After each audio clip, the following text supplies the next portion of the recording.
All right, it's about time to start. I want to thank everybody for joining our webinar today. This will take about 30 minutes, and feel free to stop and ask me if you have any questions as I'm moving along. We're going to move fairly quick because what we're going to do today is provide you with a nice overview of Exploring Science, the platform MindTap School, for Exploring Science. And the goal is really to just make you familiar with kind of basic navigation. And we offer other webinars that you can kind of dive deeper. And please reach out to your sales consultant or your local digital engagement consultant for more information on that. But the idea for today's webinar is just to provide you with a nice overview of the platform, both on the teacher side and the student side. So right now we've already logged in, and what we're looking at is Exploring Science Grade 3 on the teacher side.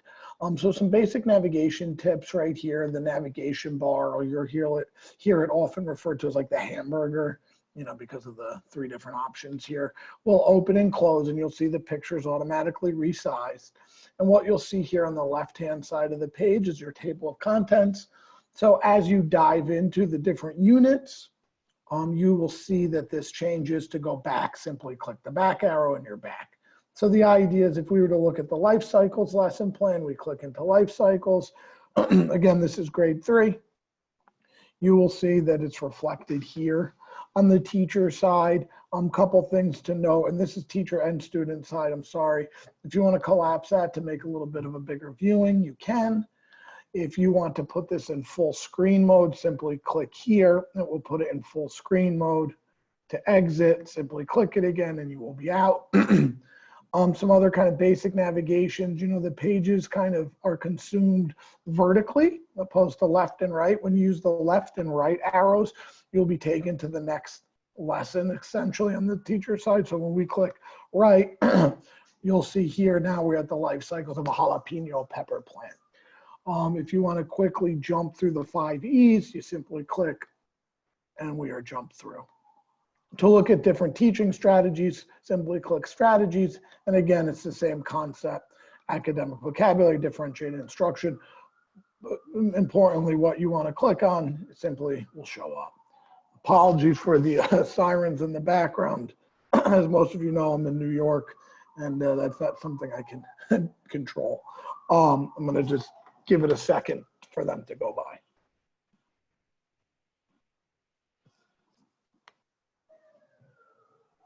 Okay, so the next pieces that we're going to look at are some other options that we have while looking at the teacher side. One, and this is true on the student side as well, so I most likely won't show it on the student side, depending on the time, but the idea is when we click open notes, you have the ability to add a note. You can title the note, so life cycle of a jalapeno, and whatever kind of notes that you wanted to write, for your students, focus on this strategy, etc. You can keep them here. Simply click save and it will be saved. Okay, you can always come back in and edit and throw them out if needed. So you would click the notes and you'll see a list of your notes. You can also bookmark your page, or bookmark the lesson plan, as well as add highlights. So the idea is you will go ahead and select some text. So, this hands-on experiment is going to be great, but I really want to remember to ask this question. So we're going to highlight that using a simple left or right option, click highlight, and now we have our different colors: yellow, blue, pink, and green, same as the students have the same options as well. Okay. Some other options that we have within this particular piece is the ability to open the standards. When you click standards, this is going to show you the standard correlation for this particular lesson. They're also available, you'll see them here as well. But I think this is a really nice condensed way to search and see what standards are being covered. Boom, boom, okay? The other option here to kind of flick back and forth is, so not only can you use your left and right, but you can also use the table of contents here. If you want to jump back to the home page, which we will do right now, we simply click right here, and now we're in our home page. Okay. When we're in our home page, we're going to kind of quickly discuss the crumb bar here, and I'll walk you through some of the options here. So you saw the standards correlation as we looked into an actual page. So right here, right? You can also search by standard correlation by clicking the standard correlation option, and you're able to search by Common Core state standards for grade 3, as well as the next generation science standards. So this allows you to search the entire platform for those standards without having to click through each page. So this is another really helpful tool. So let's go into NGSS, and now we can look by strand, right? So DCI standards, performance expectations. So it's a really nice way to start to narrow this down. And then as we look through each particular piece, we're able to kind of see exactly where in the student edition that particular standard is being covered, okay? If we were gonna click, right, it'll launch our student edition and we will see that standard covered. Takes us right to the page, so very helpful, okay? The next option that we're gonna look at, so I'm gonna navigate back to the home page, is our search tool. So the search tool, again, will search the entire platform.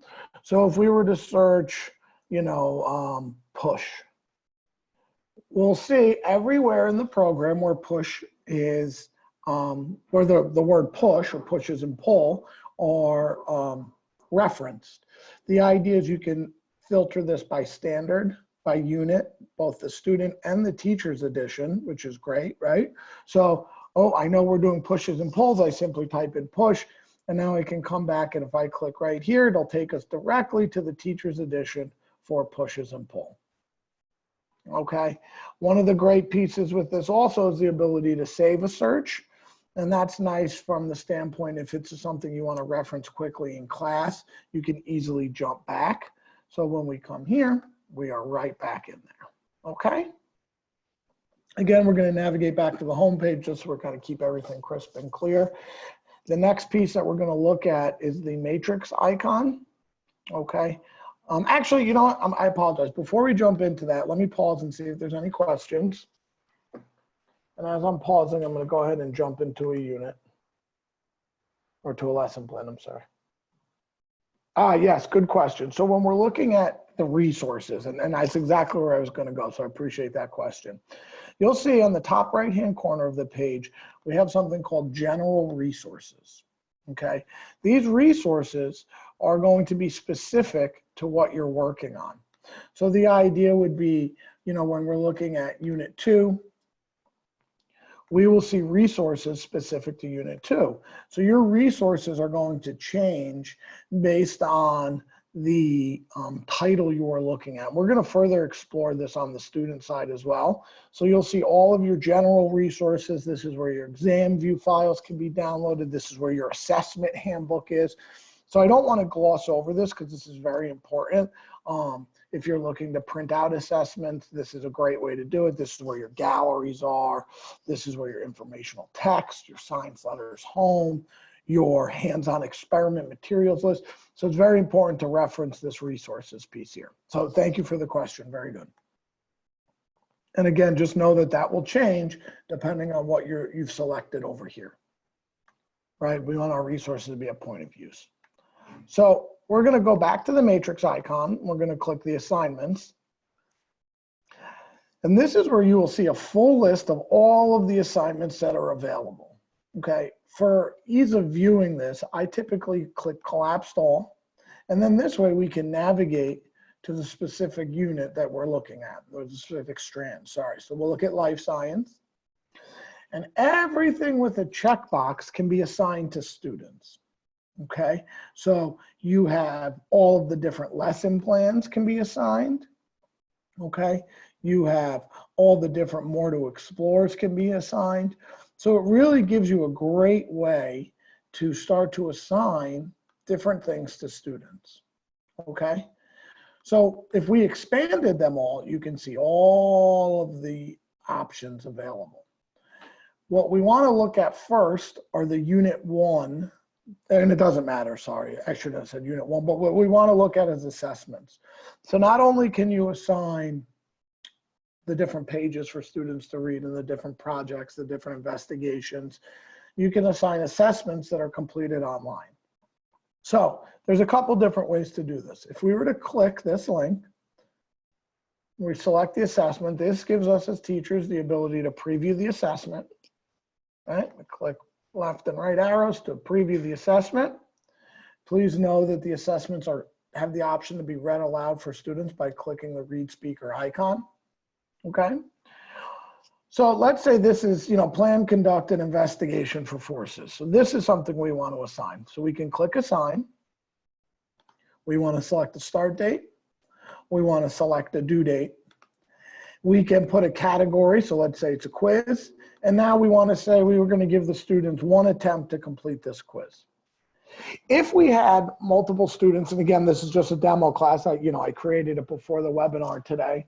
You can select what you would see down here. So this would be populated with a list of student names. And what you can do here is you can select specific students to take the assessment. So if you wanted, half the class to take this assessment, the other half to take another assessment.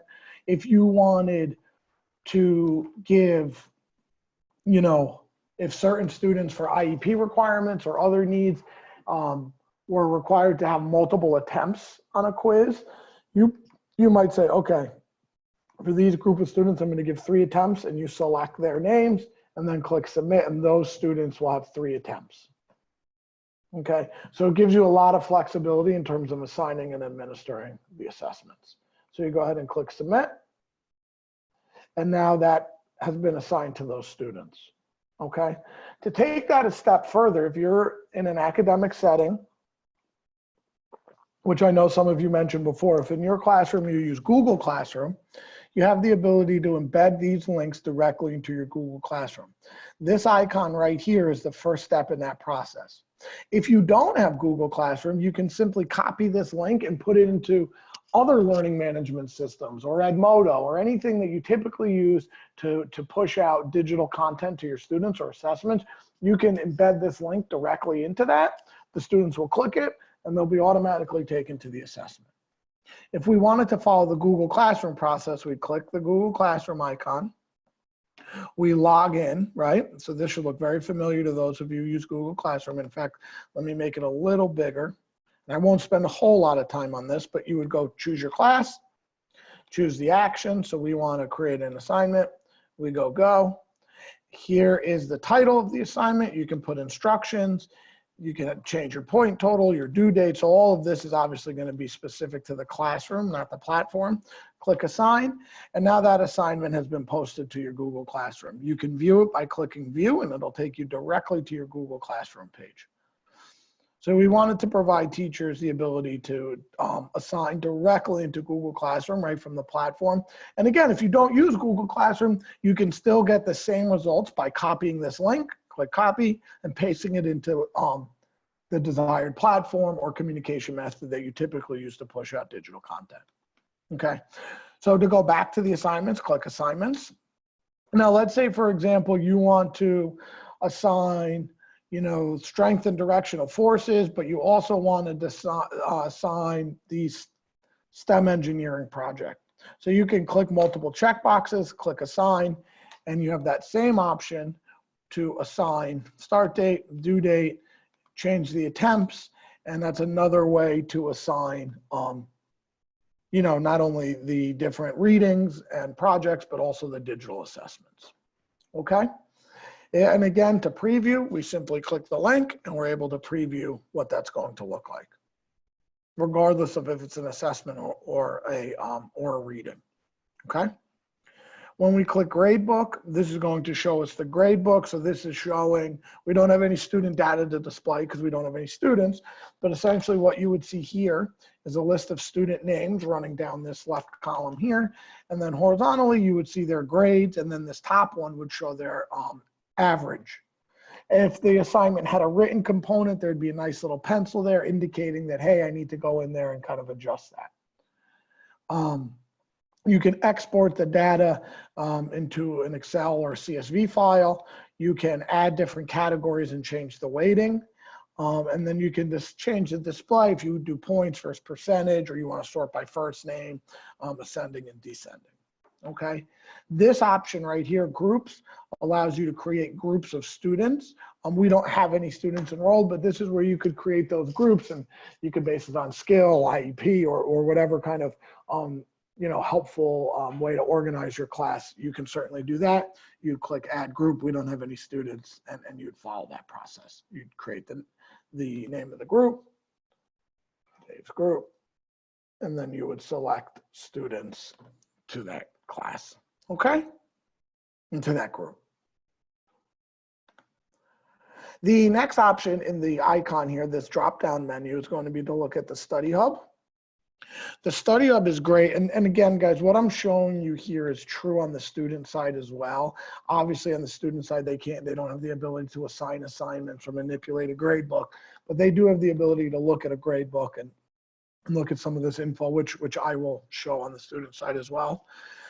But in Study Hub, and this is true on the teacher and the student side, you will have a list of your notes and highlights, and it'll show you what unit they were made. It'll also timestamp with the date when they were made.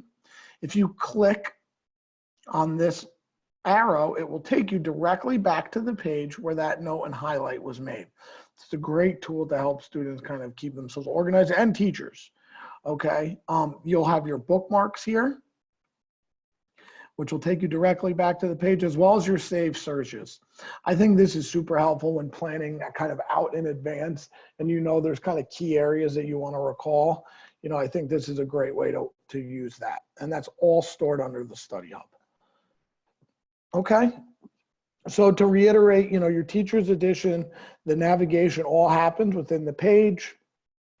What we're going to do now is jump to the student edition. You have a support link, which is going to take you to our core support page. So that's a good remember. You can always ask me or your DEC or your local sales consultant, but know that if you click support, it will launch our support page where we have different instructor guides, system requirements, all sorts of great resources. Okay. What we want to do here now is go ahead and launch the student edition. So when we launch the student edition, we're essentially replicating what the kids see. You'll see that there's no table of contents. Instead of that little hamburger, there's a home bar. You'll also see the students having access to anything that you had assigned, right? So if we had multiple assignments that weren't viewable here, so it's about 4 or 5, you would use the up arrow and the down arrow. If we were going to go ahead as a student and take this assessment, we simply click this link and it's going to launch that assessment. Questions 1 through 10. Okay. When we are a student and we're going to jump, so I always suggest like, hey, if I'm going to, have them read something for homework or read something in class, or I want them to go to that engineering project, I always say, hey, go ahead and assign it. So all they need to do is click that link, boom, here's the STEM engineering project, and they can access that without having to flip through the pages. They're ready, they're focused, and they're good to go. On the student side, the same pieces, are available in terms of navigating. One of the things that we want to kind of point out, right, obviously, is the read speaker, so text to speech icons, the ability to kind of open and navigate. And it's the same thing when we're looking at the student side, any info buttons, hotspots, the information is consumed vertically, and then to switch content, we go left to right. Okay.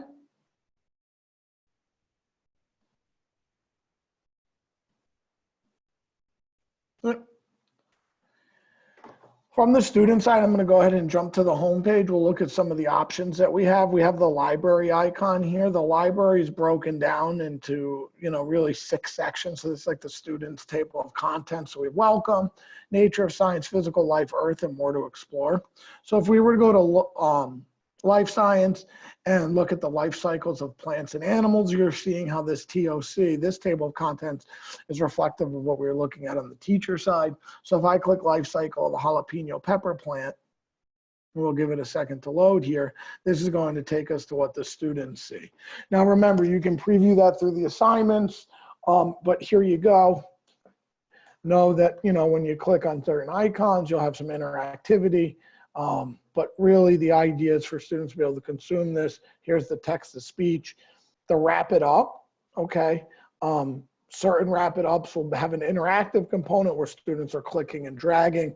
It's very informal, but the idea is that, we want students to be able to manipulate and work with the content at a point of use. Okay. So, we're not going to go into the content here, but know that My Science notebooks often have an interactive component. When we talked about resources, remember that on the student side, the resources are also available here. The idea being, when we're on the page, that's where our resources will kind of jump up and show. They're available, and they will change based on the content that you're viewing. Okay, so it's important to know that.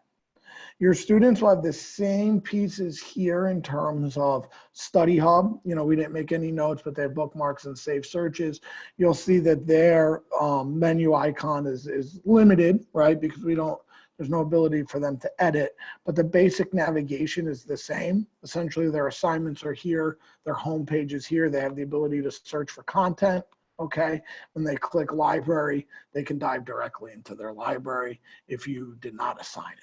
Okay. Thank you very much for spending, about 25 minutes or so with me this morning, maybe a little less. If you have any questions, please do not hesitate to reach out to your digital engagement consultant or your local sales consultant. And good luck in the rest of your school year, or if you are looking at this the beginning of the 2019-2020 school year, best of luck with the start of this year.